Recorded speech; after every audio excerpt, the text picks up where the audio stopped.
Hello, and welcome to another mini painting video. This week, continuing my October-themed of kind of monsters and traditional Halloween fare, I'm going with the Lord of Darkness from the Ridley Scott movie Legend. This is Tim Curry's character, the main baddie of the movie, who's out to destroy the last unicorn and cover the world in darkness and marry Tom Cruise's Princess Lily. It's a great high fantasy movie. Has a lot of just so many great moments of magic and fantasy. I am more of a fan of the version of the film that has the Tangerine Dream soundtrack as opposed to the Jerry Goldsmith soundtrack. Well, the Jerry Goldsmith soundtrack is quite lovely and definitely plays upon all that fantasy. I think in my maybe the time I was born, when I was playing this movie, I was entrenched in fantasy fare like The Legend of Zelda and the like, and really kind of that electronic sound stuck with me, and I'm still a fan of theirs today. I think that they Tangerine Dream has a soft spot in my heart for soundtracks, and anyone who appreciates the Stranger Things soundtrack from that show on Netflix, you will know that they are also huge Tangerine Dream fans, because that soundtrack definitely feels something out of a Tangerine Dream piece. So as I said, this is Tim Curry in his Lord of Darkness fare. A whole lot of makeup, a whole lot of red, and I wanted to keep the background fairly muted. It is kind of a bedroom type, or like a lair, but there's some softness which you don't expect for some large-horned demon devil creature to have softness in his lair, but he had curtains and stuff up for his bride Lily, making her feel more at home, I'm thinking. Maybe. But I thought the makeup job in this movie was fantastic, specifically for Tim Curry. And Tim Curry has played a lot of roles that have, are recognizable but are very distinctly different. I know a lot of people might like his role in Rocky Horror Picture Show, and I thought about doing Tim Curry in Rocky Horror Picture Show for Horror Month, for my Halloween-themed month, but I thought maybe this Legend piece was a slightly better fit. Next week I'm doing more of a hero of a horror tale instead of the monster or the villain.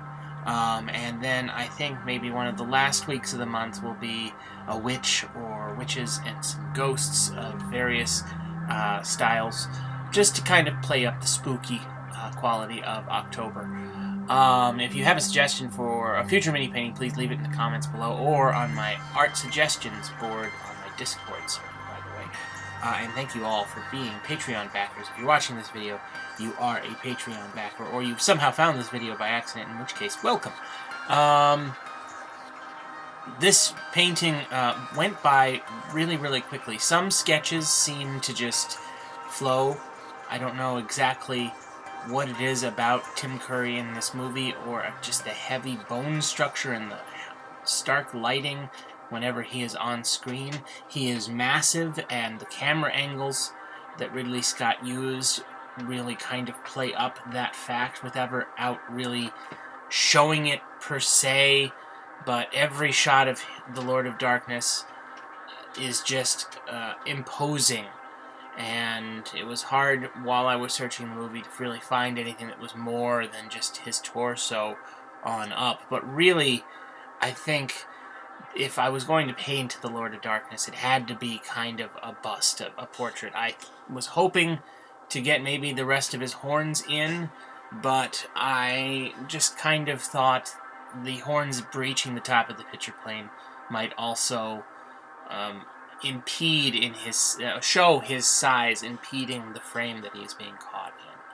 A lot of mostly reds. Honestly, this painting is almost all red. There are some dark blue violets in his horns and in his frock, furry vest, something.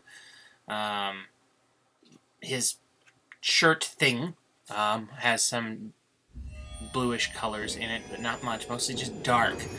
And my backgrounds were mostly muted, like silk color, raw silk, and my E, which is the earth tones, I went with some of the E50s and the 40s, which is my default kind of standard brown scale that I use for value. But this painting went by really quick. These time lapses are all... I usually take a couple hours to paint each one of these. And this one was, I think, the shortest in terms of how long it took for me to get going from concept to finish. I mean, the drawing took about 45 minutes, and then the painting took about 50 minutes, which was pretty good in my mind.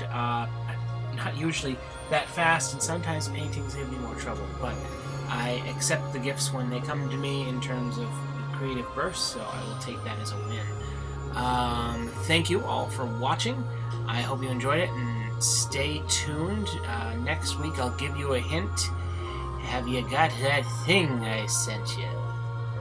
Okay, it's a very obscure hint, but it's also a non sequitur hint. I'm a dork. I'm sorry.